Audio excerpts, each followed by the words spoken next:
할렐루야. 그동안 날씨가 좀 따뜻했었는데 이번 주간에 날씨가 많이 추워졌습니다. 여러분들 건강을 잘 유지하셔야 됩니다. 날씨가 갑자기 추워졌기 때문에 여러분 특별히 감기 조심하시고, 또 하나님이 우리에게 주시고자 하는 은혜가 또 오늘 이 말씀을 통해서 나타나는 귀한 시간 되시길 축원합니다. 오늘 우리 창세기 37장으로 넘어가는데요. 지난 시간에는 우리가 35장을 우리가 설교로 들었잖아요. 근데 36장을 뛰어넘습니다.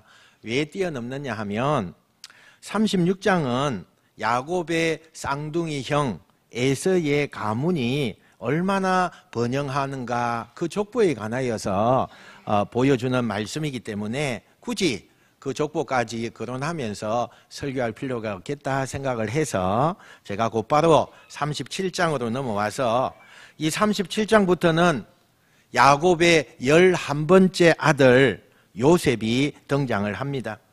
여러분, 요셉이 이미 라헬에게서, 라헬이라고 하는 그 여인을 통하여서 태어난 이야기는 지난번에 설교를 통하여서 우리가 들었습니다. 근데 본격적으로 이제 성경이 요셉 이야기를 하면서 오늘 요셉의 나이가 17살부터 시작이 되어지는 것을 보게 됩니다. 우리 1절, 2절 한번 보겠습니다. 시작. 거주하였으니 야곱의 족보는 이러하니라. 요셉이 17세의 소년으로서 그의 형들과 함께 양을 칠 때에. 아멘. 여기 보니까 요셉이 17살이었고 아버지는 108살이었습니다. 이 당시의 기준으로 볼 때 17살이면 거의 성인입니다. 거의 성인에 가까운, 또 성인 취급을 하고 성인처럼 살아가는 것을 보게 됩니다. 그런데 요셉은 집에서 성인 대우를 못 받아요. 그 위에 형들이 보통 러우벤이나 또 시몬이나 유다 이런 형들이 다 그 당시에 20대 중후반 되는 그런 나이를 가지고 있었습니다. 그러니까 나이 차이가 굉장히 좀 많이 나는 거죠. 그런데 실제로 이렇게 나이 차이가 좀 나는 요셉은 그 당시에 그 가족들에게는 성인 취급을 못 받는 거예요. 막내니까요. 물론 우리가 지난주에 말씀을 통해서 요셉 밑에 또 막내 아들이 하나 태어나는 걸 보게 되죠. 그 이름이 베냐민이었죠. 그러나 그 당시에 요셉이 17살 때 베냐민은 아주 갓난 아기이니까 실제로 요셉이 막내와 다름이 없는 겁니다. 그래서 배다른 형들이 이 요셉을 애 취급합니다. 별로 형들이 인정을 안 해요. 그 이유 중에 하나가, 중요한 이유가 있는데 그게 뭐냐? 아버지의 편애를 너무 많이 받는 거예요. 아버지가 요셉만 무슨 말만 하면 요셉만 이렇게 편애하는 거예요. 야곱은 정말 자기가 여러 부인 중에 제일 사랑하는 여자가 라헬이다고 늘 이야기했잖아요. 근데 라헬이 일찍 죽어요. 그래서 그 라헬이 없는 자리에 항상 뭔가 구멍이 난 것처럼 그런 마음을 가지고 있는데, 라헬에게서 요셉이 태어나면서 라헬의 빈자리는 요셉이다, 이렇게 야곱이 생각을 하고 있다는 거예요. 그래서 항상 요셉을 편애합니다. 얼마나 노골적으로 요셉을 편애했는지 오늘 성경에 이런 일까지 정언을 해요. 우리 3절 말씀 한번 읽어보겠습니다. 시작. 요셉은 노년에 얻은 아들이므로 이스라엘이 여러 아들들보다 그를 더 사랑함으로 그를 위하여 채색 옷을 지었더니. 아멘. 여기 보니까 채색 옷이라고 하는 옷의 종류가 나오고 있어요. 이 채색 옷이라는 것은 당시에 왕족들, 아주 높은 지위를 가지고 있는 그런 사람들이 입는 옷이었습니다. 요즘 말로 말하면 세계적인 명품이죠. 이것은 누가 사고 싶어도 그게 없어서 못 사는 그런 옷이에요. 아주 명품이죠. 요즘 이렇게 이야기한다면. 그런 옷을 아버지 야곱은 누구에게만 사줬다고요? 이 요셉에게만 그런 옷을 입히는 거예요. 다른 형들은 한 번도 그런 옷을 받아 입어본 적이 없는 거예요. 요셉에게만 그 옷을 주면서 요셉이 항상 아버지의 사랑을 편애받으면서 사랑을 늘 많이 받으면서 그렇게 하니까 형들이요, 이 요셉을 무시하는 거죠. 또 아버지는 자기를 너무너무 사랑해 주니까 이 요셉은 더 형들보다는 아버지에게 탁 달라붙어서 그렇게 생활을 하고 있었어요. 그래서 밖에 나갔다가 저녁에 돌아오면 다른 아들들은 다 그냥 피곤해서 그냥 아버지에게 인사만 하고 자기 방으로 들어갑니다. 그리고는 아무 말이 없어요. 근데 이 요셉은요, 아버지 앞에 딱 달라붙어 가지고 하루 종일 바깥에서 무슨 일을 했는지 또 뭐 미주알 고주알 다 얘기를 하는 거예요. 얘기를 하다 보면 어디까지 얘기를 하느냐, 형들이 바깥에서 했던 일까지 그런 이야기를 아버지한테 알리는 거예요. 아버지 오늘 형들이요 바깥에서 가난한 여자들하고 그렇게요 술도 먹고요 담배도 피웠어요. 뭐 그러면서 오늘 모두 했대요. 이렇게 고자질을 하는 거예요. 그러면 아버지가 펄펄 뛰면서 형들 다 불러오고는 너희들 오늘 이런 일 했다며 뭐 그러면서 혼을 많이 내셨어요. 결과적으로 요셉은 아버지에게 고자질하기 위하여 얘기한 것이 아니었는데 아버지의 사랑을 많이 받다 보니까 아버지와 밀착된 그 관계 속에서 있는 이야기 또 오늘 여러 가지 생활한 이야기 이런 것을 거짓없이 모든 걸 다 이야기하는 너무나 좋은 아들이에요. 그런데 형들 입장에서 보면 늘 이 요셉이 자기들의 부족함을 아버지에게 고자질하는 일러바치는 그런 동생처럼 보이는 거죠. 여기까지 딱 정리를 제가 하려고 합니다. 여러분 지금 이 말씀을 들으면서 요셉이라고 하는 사람의 성격을 여러분이 어떻게 보십니까?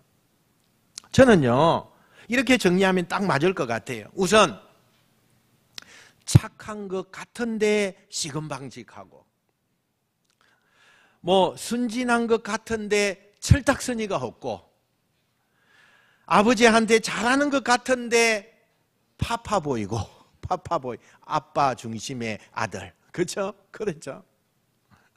그러니까 요셉이라고 하는 인물을 37장에서 등장하는 걸 분석해 보면 딱 요 정도의 성격이에요. 그러니까 이런 요셉을 보는 형들은 요셉이 짜증나는 거예요. 그냥 싫은 거죠. 그리고 요셉을 더욱더 편애하는 그 아버지를 보면 더더욱 싫은 거예요. 이 형들이 볼 때. 그러니까 이렇게 머리 큰 아들들이 아버지에게 짜증을 내고 동생과 갈등이 있는 이런 상황에서 가정 환경에서 오늘 37장은 우리를 어디로 인도하느냐? 어느 날 이 형들의 분노가 정말 폭발하는 그런 사건이 일어나요. 어느 날 이른 아침에 다 잠들어 있는데 이 요셉이요 막 형들을 깨우는 거예요. 형들 일어나 봐요. 형들 좀 일어나 봐요. 이 형들이 자다 말고 자기하고 별로 친하지도 않고 자기가 좋아하는 동생도 아닌데 막 자기들 깨우니까 신경질이 나서 왜 깨워 이 녀석아. 이렇게 부르니까 형 내 얘기 좀 들어봐요. 내가 지난밤에 꿈을 꿨는데 이 꿈이 무슨 꿈인지 형들 좀 들어보고 좀 해석 좀 해봐요. 좀 이것 좀 알려줘봐요. 그러면서 꿈 얘기를 하는 거예요. 근데 이 별것 아닌 꿈 얘기가 완전히 이 형들이 이 요셉을 정말 죽이도록 미워하게 만드는 계기가 되는 거예요. 요셉이 꿈을 꾸었는데 그 꿈 얘기를 합니다. 우선 여러분 이 꿈이 무슨 내용이기 이전에 이 꿈은 성경적으로 무슨 꿈이냐? 하나님이 요셉에게 또 요셉의 가정에게 그리고 이스라엘 민족에게 주시는 하나님의 계시의 말씀이에요. 지금 우리 시대는요 하나님이 우리에게 계시하시려면 하나님의 말씀이 주어져 있잖아요. 이 말씀을 통해서 하나님은 우리에게 말씀을 해주시는 거예요. 그래서 지금 우리의 시대는 말씀을 듣고 하나님이 우리에게 무슨 말씀을 하시는구나, 우리 가정을 통해서 하나님의 계획이 이렇게 되어지는구나, 이렇게 우리가 하나님의 계시의 말씀을 통해 받는 거지만 구약시대에는 말씀이 없었어요. 그러니까 하나님께서 말씀을 전달할 때는 그 사람에게 환상을 보여주시든지 꿈을 꾸게 하시든지 그렇게 해서 계시를 해요. 근데 그 꿈이라는 것은 우리가 보통 자면서 꾸는 꿈과는 좀 다른 꿈이라는 거죠.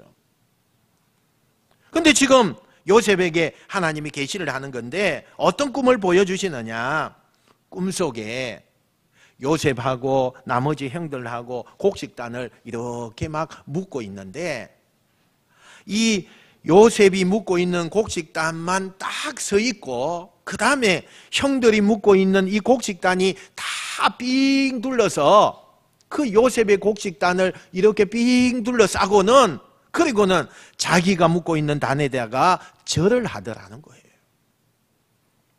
그러면서 이 꿈을 천진난만한 형들에게 이야기하면서 형 이게 무슨 꿈일 것 같아? 난 너무 생생한데 하나님이 왜 나에게 이런 꿈을 주셨지? 그러면서 형들한테 아침 일찍 일어나가지고 형들을 깨워가면서 소란을 부려가면서 이 꿈 얘기를 하니까 형들이 얼마나 기분이 나빠요. 아침부터 뭐 얼핏 들어도 우리가 지한테 무릎을 꿇고 뭐 절하고 받들고 그런다는 꿈이잖아요. 그러니까 형들이 아침부터 재수없게 너무 이게 뭐 하는 거냐 뭐 그러면서 기분 나쁜 거죠. 여러분, 이 장면에서 형들은 하나님의 말씀에는 관심이 없어요. 오직 이 당시 아버지 야곱이 굉장히 부자였어요. 그런데 그 아버지가 이제 돌아가시면 그 재산이 자식들에게 이렇게 주어지게 될 텐데, 아버지가 워낙 평소에 사시면서 요셉 뭔 말만 하면 요셉 이렇게 패내를 하고 채색 옷을 입히고 하니까 혹시 아버지가 돌아가실 때 요셉에게만 그 재산을 다 주고 우리는 뭐 조금 재산 주면서 그렇게 하지 않을까, 늘 그냥 온통 형들의 관심은 거기에만 있는 거예요. 그래서 하나님이 지금 자기들에게, 자기 가정에게 말씀하시는 계시에는 관심이 없어요. 아주 우습게 생각하는 거예요. 요셉만 이 꿈이 보통 꿈이 아니라고 생각을 하는 거죠. 그리고 또 며칠이 지나서 또 꿈을 꾸고 형들에게 얘기하는 거예요. 형님, 어젯밤에 또 꿈을 꿨어요. 그런데 어젯밤에는 해와 달과 열한 별들이 나를 보고 절을 하는 꿈을 꾸었어요. 이걸 듣는 형님들은 얼굴이 인상이 좋지 않아요. 그 기분이 나쁜 이야기처럼 들리는 거예요. 이런 두 번의 꿈을 꾼 이야기를 형들에게, 가족들에게, 아버지에게 그렇게 요셉이 다 했습니다. 그런데 이 꿈 이야기를 듣고 형들과 아버지 야곱이 이 꿈을 어떻게 바라봤을까?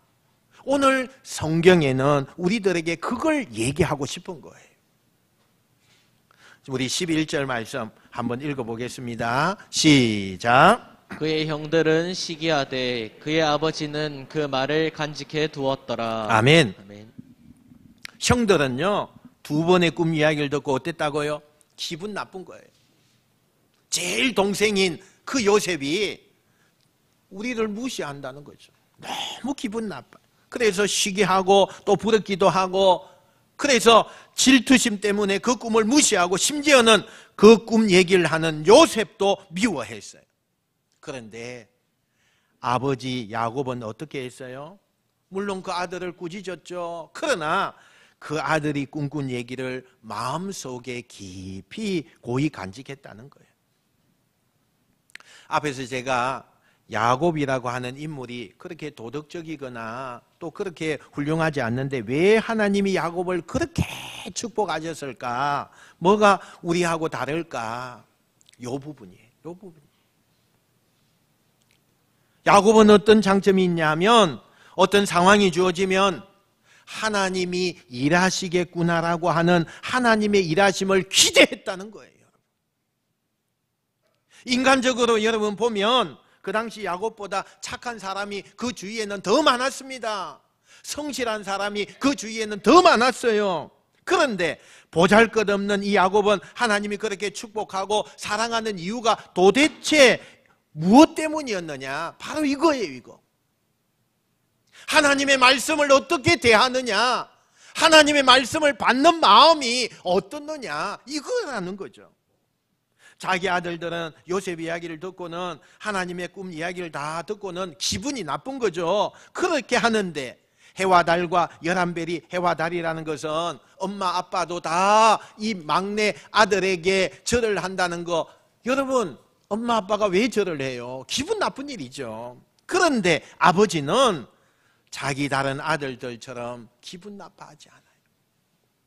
이것은 하나님이 우리 가정과 또 요셉을 통해서 일하시려고 하는 거구나 라는 것을 그는 그렇게 해석을 하고, 감정적으로는 기분이 나빠요. 그렇지만 하나님의 일하심을 기대하고 있다는 거예요.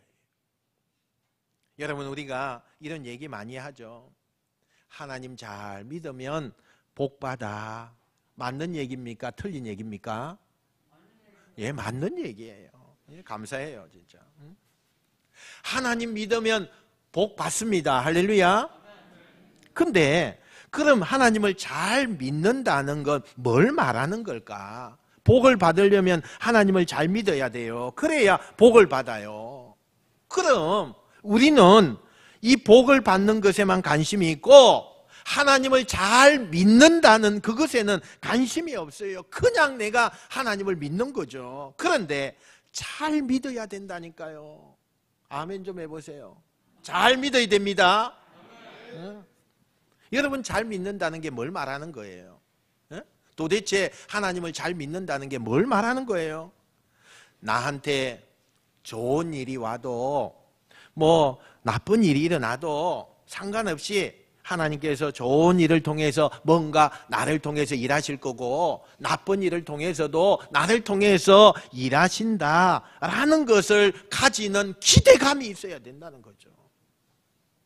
다시 말하면 내가 원하는 대로 내 상황과 내 가정과 삶이 되지 않을지라도, 지금 내가 형편이 너무나 많이 어렵고 힘든 일이 당한다 할지라도 이 어려운 고난을 통해서 하나님이 뭔가, 하나님이 계획하고 나와 우리 가정을 통해서 일하실 거야 하는 이 기대감, 그걸 믿고 순종하는 거, 그게 하나님을 잘 믿는 거라는 거죠.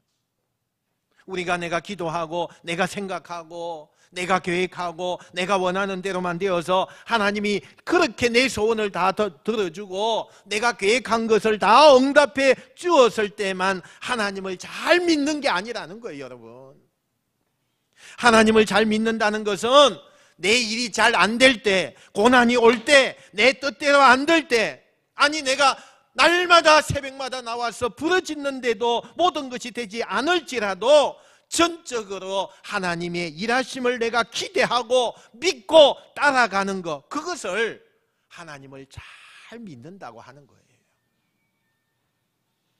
우리가 좋은 일이든 나쁜 일이든, 우리가 지금 행복하든 불행한 일이 우리 앞에 있다 할지라도 내 삶의 환경과 상관없이 먼저 하나님의 그 일하심을 믿고 기대하고 따르는 사람을 하나님은 기억하시고, 그런 사람을 통해서 하나님이 역사하십니다.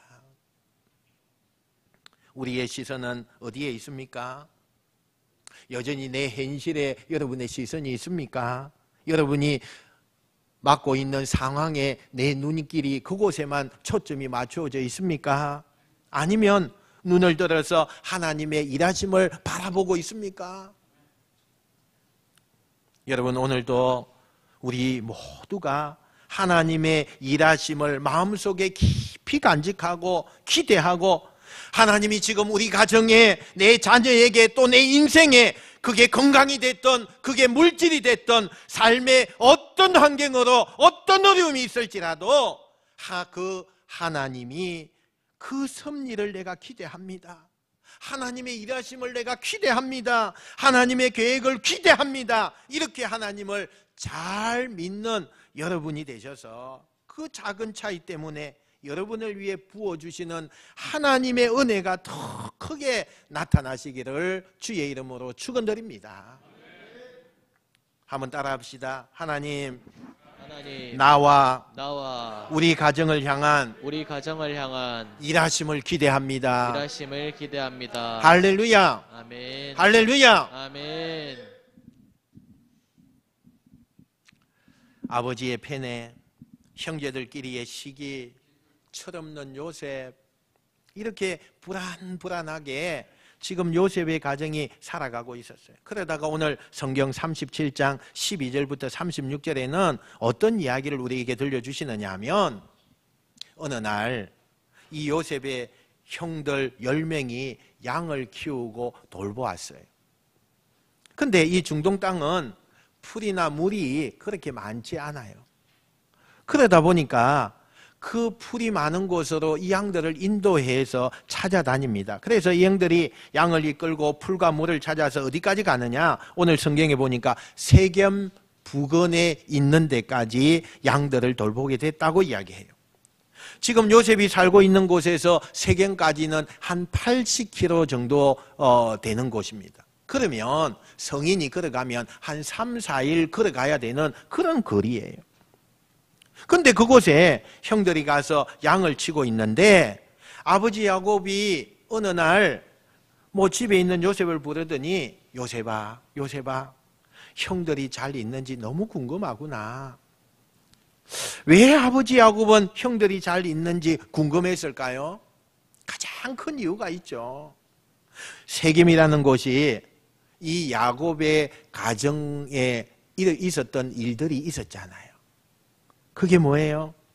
딸 디나가 성폭행을 당해서 그 아들들이 그 세겜 지역에 가서 모든 세겜에 있는 남자들 다 죽이고 여자들 죽이고 막 포로도 잡아오고 가지고 있던 그 모든 장신구들, 재물들 이런 거 다 뺏어왔잖아요. 그게 세겜이에요. 그러니까 그 세겜은 끔찍한 살인과 피 흘림의 사건이 있었는데, 아들들이 겁도 없이 지금 그 부근에 가서 양을 치고 있으니 무슨 보복을 당할지, 어떤 어려움이 생길지 그걸 걱정하는, 지금처럼 전화가 있으면 너 잘 있느냐 금방 소식을 전하고 할 텐데 그렇게 할 수가 없어요. 그러다 보니까 불안해서 견딜 수가 없는 야곱이 집에 남아있는 막내 아들 요셉한테, 형들한테 좀 가봐라, 어떻게 지내고 있는지, 잘 지내고 있는지 한번 보고 오너라. 그렇게 하면서 옷도 좀 싸주고 먹을 것도 좀 싸가지고 아버지 심부름으로 배낭을 딱 메고는 형들이 양을 치는 세겜으로 가는 거예요. 세겜에 도착을 했는데 형들이 없어요. 그래서 주위의 사람들한테 물어봐요. 얼마 전까지 여기 있다가 또다시 양들을 이끌고 저 도단이라고 하는 곳으로 간다고 했다라고 소식을 들었어요. 그래서 형들이 갔다고 하는 도단까지 또 걸어가 가지고 집을 떠난 지 5일 만에 형들을 만나게 됩니다. 요셉은 아버지 심부름이고 천진난만하니까, 그래도 내 형들이니까 오랜만에 형들을 만난다는 그 기대감 때문에 천진난만하게 미소를 띠면서 하얀 이를 드러내면서 뛰어가는 거예요. 그런데 형들이 저쪽에 보니까 자기들이 그렇게 미워하고 또 별로 반갑지 않는 동생이 지금 뛰어오고 있는 거예요. 여러분, 사람이 믿고 싫으면요, 머리카락조차도 그게 싫어요. 그냥, 그죠? 이미 형들은 요셉이 너무 미우니까 저쪽에서 환하게 미소를 띄우면서 이를 드러내고 천진난만하게 웃는 모습을 가지고 뛰어오는 그 요셉을 보면서 짜증이 나고, 막 뛰어오면서 아버지가 입혀준 그 찰랑찰랑거리는 그 채색 옷이 짜증나는 거예요.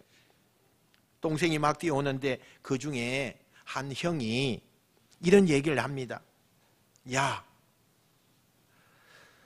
저 자식 저거 왜 온대? 우리 또 뭘 아버지한테 고발하려고 이렇게 멀리까지 온대? 저거 확 그냥 아버지도 없는데 여기서 죽여버려? 이렇게 누군가가 툭 던졌어요.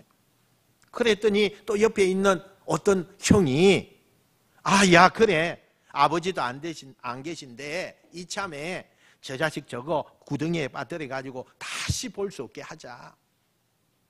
그리고는 삽시간에 이 형들이 그 이야기에 매료가 되는 거예요. 그리고 자기들끼리 주고받는 이야기 속에 이신전심으로 이 미운털이 박히고, 어쩌면 저 녀석만 없으면, 아버지가 돌아가시면 그 아버지의 재산 모든 것이 자기들에게 올 수 있다고 생각하는, 그 평상시에 가졌던 그 생각들이 그대로 행동으로 반영이 되는 거예요. 그리고는 그들은 그 생각을 실행에 옮깁니다. 이때 장남인 르우벤이 야 너희들 그래도 어떻게 동생을 살인하려고 하느냐, 사람을 죽이는 것은 아니다, 죽이면 안 돼, 이러고 뜯어말려요. 그래서 당장 죽이지 않고 요셉이 오자마자 요셉을 그냥 양쪽 팔에 형들이 딱 채워가지고는, 그리고는 큰 구덩이에다가 집어넣어 버립니다. 여러분, 저는 이 성경이 우리에게 많은 것을 하나님이 말씀한다고 생각해요. 그 중에 하나가 뭐냐? 우리가 감정의 노예가 되고 감정에 사로잡히면 인생이 어떻게 되는가, 이걸 보여주고 있는 거예요. 오늘 우리가 지금 만나고 있는 대부분의 불행한 열매들은 다 감정의 노예가 되는 거예요. 이 감정은 너무나 소중한 건데, 이 감정을 그때그때마다 내가 다스리고 이 감정을 잘 유지하고 감정을 좋은 데 써야 되는데, 감정이 통제가 안 되는 거예요. 그래서 이 감정대로, 슬프면 슬픈 대로, 기쁘면 기쁜 대로 사람의 감정이 노예가 돼가지고 감정한테 끌려다니는 거예요. 계속.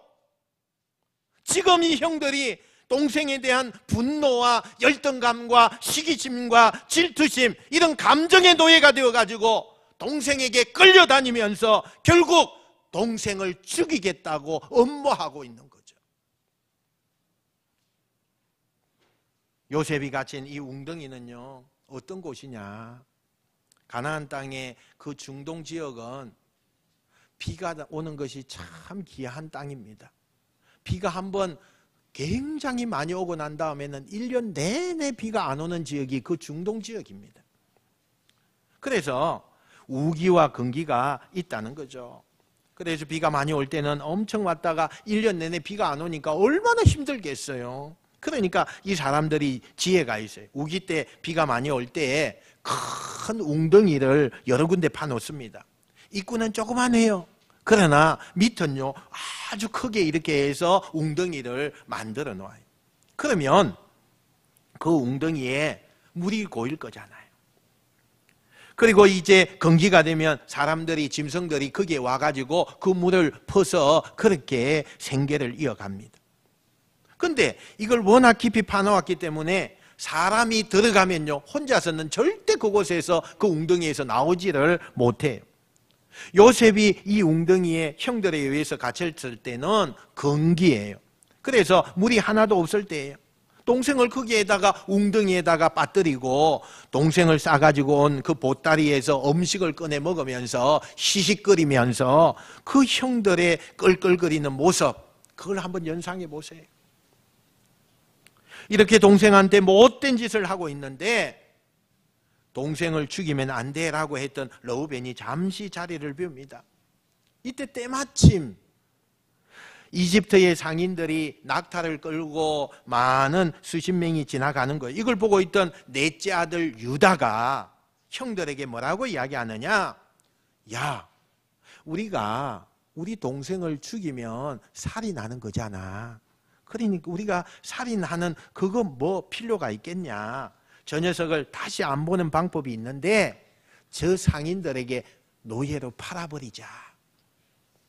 그래서 구덩이에 빠진 그 요셉을 꺼내서 은 20세겔에 요셉을 이집트의 상인들에게 팔아요.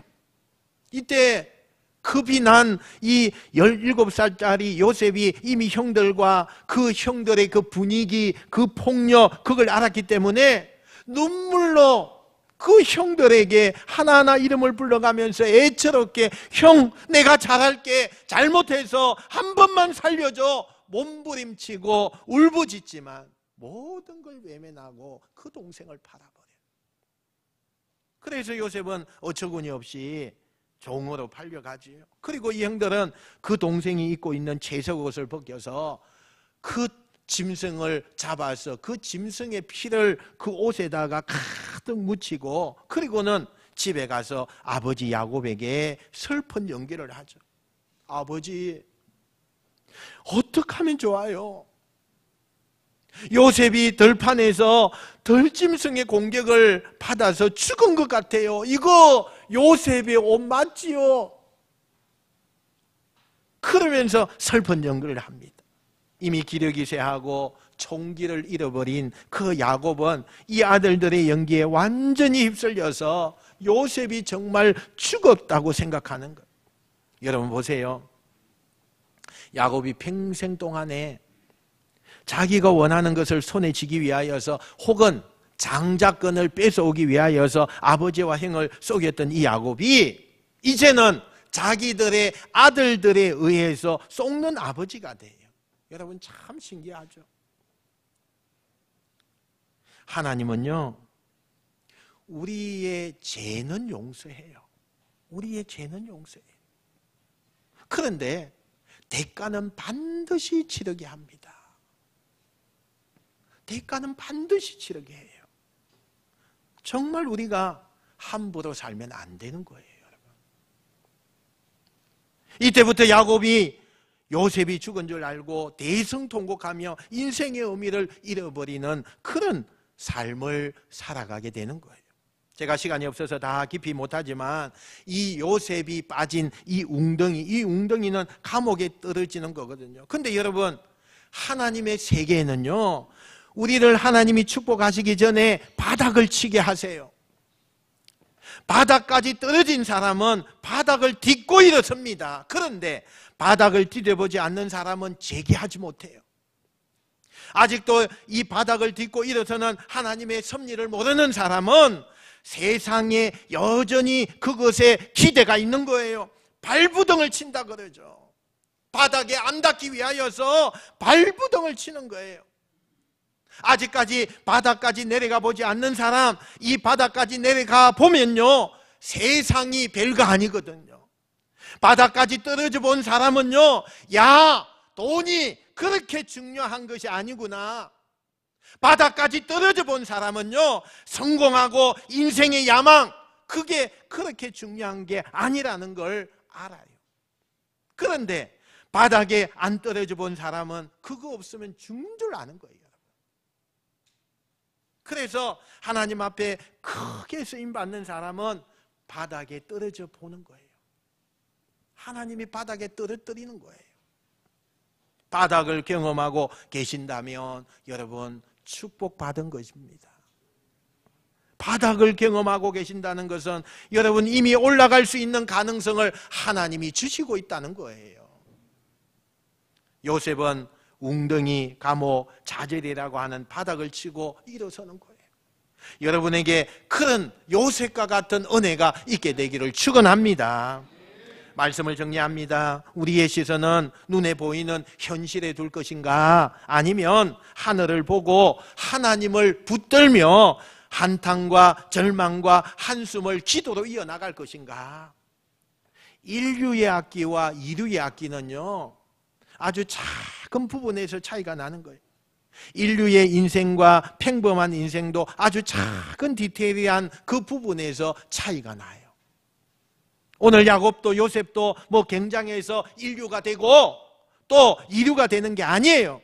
그 작은 부분, 특별히 오늘 하나님이 우리에게 두 가지로 말씀하셨어요. 한번 따라합시다. 감정의 노예가 되지 말고 감정의 노예가 되지 말고 하나님의 일하심을 기대합니다. 하나님의 일하심을 기대합니다. 따라합시다. 절망할 때 절망될 때 하나님을 부릅시다. 하나님을 부릅시다. 할렐루야. 아멘. 여러분, 바닥은 나를 일으키겠다는 하나님의 신호예요. 하나님은 내가 하나님을 못 보고 있다고 해서 하나님이 나를 안 보고 있는 게 아닙니다. 나는 오늘 내 현실의 장박 때문에 하나님을 못 보고 있어요. 그럴지라도 하나님은 여전히 나를 보고 계시고 나와 함께 계십니다. 이 요셉처럼 그 자리를 딛고 일어서서 진짜 인류가 여러분이 되시길 축원합니다. 여러분의 자녀들과 여러분의 삶의 자리가 요셉처럼 별 볼 일 없는 것 같은데, 다 망한 것 같은데, 뒤에 가보면 인류가 되고 이긴 자가 되고 축복받는 자가 되는 그 한 사람이 되시기를 주님의 이름으로 축원드립니다. 축원드립니다.